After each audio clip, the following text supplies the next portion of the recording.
দুঃসাহসিক নিজস্ব ক্ৰীড়াশৈলীৰে ইতিমধ্যে চৰ্চাত থকা এজন যুৱক হৈছে ৰঞ্জন চৰকাৰ। আৰু এই ৰঞ্জন চৰকাৰ নামৰ তেজপুৰ বৰগুৰি এজন যুৱকে আজি নিউজ 18 কেমেৰাৰ সন্মুখত তেওঁ প্ৰদৰ্শন কৰিব এক দুঃসাহসিক ক্ৰীড়া। আৰু ইতিমধ্যে তেওঁ বিভিন্ন সময়ত নিজৰ যি চুলি, সেই চুলিৰে তেওঁ কেইবাখনো বাহন তেওঁ ইতিমধ্যে তেওঁ টানিছিল। আৰু এই মুহূৰ্তত আমি দেখুৱাইছোঁ তেজপুৰৰ পৰা এয়া তেওঁ নিজৰ চুলিৰে এই মুহূৰ্তত দেখা পোৱা গৈছে 4খনকৈ বাহন। এইজন হৈছে ৰঞ্জন চৰকাৰ, তেজপুৰ বৰগুৰি যুৱক। আৰু তেওঁৰ লক্ষ্য গিনিজ বুক অফ ৱৰ্ল্ডত তেওঁৰ নাম ৰক্ষা কৰাৰ ক্ষেত্ৰত। আৰু দেখা পোৱা গৈছে এনেদৰে এই মুহূৰ্তত 4খনকৈ বাহন কেমেৰা সহযোগে দেখুৱাইছে। 4খনকৈ বাহন ইখনৰ পিছত সিখন বাহন ৰছীৰে সংলগ্ন কৰি দিছে। আৰু ৰঞ্জন শৰ্মাই তেওঁ চুলিৰে 4খন বাহন তেওঁ এনেদৰে টানি নিয়া পৰিলক্ষিত হৈছে। এক দুঃসাহসিক ক্ৰীড়া। আৰু এই ক্ৰীড়াৰ বাবে তেওঁ ইতিমধ্যে তেওঁ চৰ্চাত আহিছে বা সকলোৰে মাজত তেওঁ জনপ্ৰিয়। আৰু এইজন ৰঞ্জন চৰকাৰৰ আমি দুঃসাহসিক ক্ৰীড়া দেখুৱাইছোঁ। আৰু এনেদৰেই দেখা পোৱা গৈছে 1 2 3 4খনকৈ বাহন ৰছীৰে সংলগ্ন কৰি দিয়া হৈছে। আৰু নিজৰ যি চুলি, এই চুলিৰে তেওঁ এই মুহূৰ্তত টানি লৈ যোৱা পৰিলক্ষিত হৈছে। আমি দেখুৱাইছোঁ তেজপুৰৰ পৰা এই পৰিৱেশ। আৰু এইজন যি যুৱক পেছাত তেওঁ গাড়ী চালক, এই যুৱকজনে বিভিন্ন সময়ত এনেধৰণৰ দুঃসাহসিক ক্ৰীড়া যিহেতু তেওঁ দেখুৱাই আহিছে। এই মুহূৰ্তত আমি দেখুৱাইছোঁ এয়া ৰঞ্জন শৰ্মাই নিজৰ যি চুলি, সেই চুলিৰে এনেদৰে এতিয়া 4খনকৈ বাহন তেওঁ এনেদৰে টানি নিছে। এয়া আমি দেখুৱাইছোঁ তেজপুৰৰ পৰা পৰিৱেশ। এক নিজৰ কষ্টসাধ্য যি চেষ্টা, সেই চেষ্টাৰ ফলত এনেদৰে দেখা পোৱা গৈছে এইজন যুৱক ৰঞ্জন চৰকাৰ এনেদৰে। আৰু ৰঞ্জন চৰকাৰৰ এই যি দুঃসাহসিক ক্ৰীড়া সেই প্ৰত্যক্ষ কৰিবলৈ দেখা পোৱা গৈছে।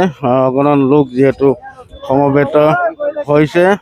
আৰু এনেদৰে দেখা পোৱা গৈছে এইজন ৰঞ্জন শৰ্মাই ৰঞ্জন চৰকাৰ তেওঁ এনেদৰে এই যি দুঃসাহসিক ক্ৰীড়া সেয়া তেওঁ প্ৰদৰ্শন কৰিছে। আৰু যথেষ্ট দূৰত্ব তেওঁ এনেদৰে চুলিৰে তেওঁ অতিক্ৰম কৰিছে। আৰু আমি দেখা পাইছোঁ 4খনকৈ বাহন তেওঁ টানি অনা পৰিলক্ষিত হৈছে। হ'ব বুলি ৰখাই দিওঁ, অলপ গাড়ীকেইটা চাইড কৰি দিওঁ, অলপ ভাল হ'ব। হয়, যিহেতু গাড়ীসমূহ তেওঁ ৰাজপথত আছে, ৰাজপথৰ পৰা তেওঁ গাড়ীসমূহ তেওঁ আঁতৰোৱাৰ ব্যৱস্থা কৰিছে। মই তোমাৰ ৰঞ্জন চৰকাৰ কাষলৈকে আহিব বিচাৰিছোঁ। কি ক'বা? 4খন বাহন চুলিৰে টানি আনিলে। 4খন টানিলো মানে কি অকল এইটো মোৰ হেৰি নহয়, গোটেই ৰাইজৰ, অসমবাসী ৰাইজৰ আশীৰ্বাদত হয়তো পাৰিছোঁ। অকল মইতো নোৱাৰিম এইটো, যিহেতু এইটো এটা কষ্টৰ কাম হয়, ইমান সহজো নহয়। সেইকাৰণে মই বিচাৰোঁ মানে এইটো কাৰণে প্ৰেক্টিচ কৰিব লাগে। অকল মানে আজি টানিম বুলি ক'লে কোনে টানিব নোৱাৰে, যিটো সঁচা কথা। চুলিৰ কথা আছে, উৰি গুচি যাব। সেইটো কাৰণে মই ৰেগুলাৰ প্ৰেক্টিচ কৰি আছোঁ, ঘৰতে প্ৰেক্টিচ কৰি আছোঁ। ৱৰ্ল্ড ৰেকৰ্ড কৰাৰ মন আছে নেকি? মোৰ ইয়াৰ পিছত মই এতিয়া ট্ৰেভেলাৰ এখন টানিম, তাৰপিছত আল্ট্ৰা বাছ এখন টানিবলৈ মানে মোৰ পুৰা টাৰ্গেট লৈছোঁ 2026ৰ আগতেই। আৰু এতিয়া আৰু চাওঁ কি কৰিব পাৰোঁ। বাকী মই এনে খেলিও থাকোঁ, স্পৰ্টছতো জড়িত হৈ আছোঁ। আপোনাৰ টাগ অফ ৱাৰ খেলোঁ, পাৱাৰ লিফ্টিং খেলোঁ। কেতিয়াৰ পৰা কৰি আহিছে এই কাম?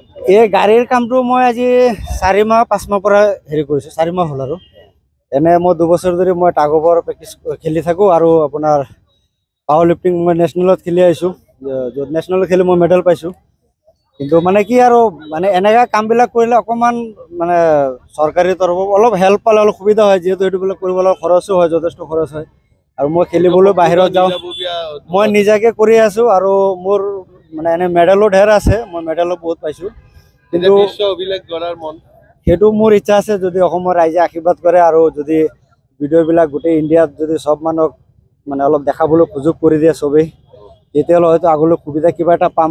মানে আৰু মই কিবা কৰোঁ মানে অকল মোৰ নহয়, এইটো মই অসমৰ কাৰণে কৰিম, আমাৰ শোণিতপুৰৰ কাৰণে কৰিম। মোৰ নামটো পিছত আহিব, সেইটোকে আৰু নিশ্চয়কৈ দেখা পোৱা গৈছে এজন যি যুৱক এই যুৱকজনৰ যি দেখা পোৱা গৈছে ইতিমধ্যে কেইবাবাৰো তেনেধৰণৰ তেওঁ অভিলেখ তেওঁ সৃষ্টি কৰিছে আৰু যিহেতু তেওঁ মন বিশ্ব অভিলেখ গঢ়া আৰু আগন্তুক দিনত নিজে উল্লেখ কৰিছে সৰু বাহনী নহয় তেওঁ আল্ট্ৰা বাছত তেওঁ চুলি এনেধৰণৰ টানি সক্ষম হ'ব কিন্তু দেখা পোৱা গৈছে এই ক্ষেত্ৰত সকলোৰে লাগিব পূৰ্ণ সহযোগিতা আপুনি বিচৰা বাতৰি পাব কেৱল নিউজ 18 এপত নিউজ 18 এপ ডাউনলোড কৰিবলৈ স্ক্যান কৰক এই QR কোড গুগল প্লে ষ্টৰতো পাব এই নিউজ 18 এপ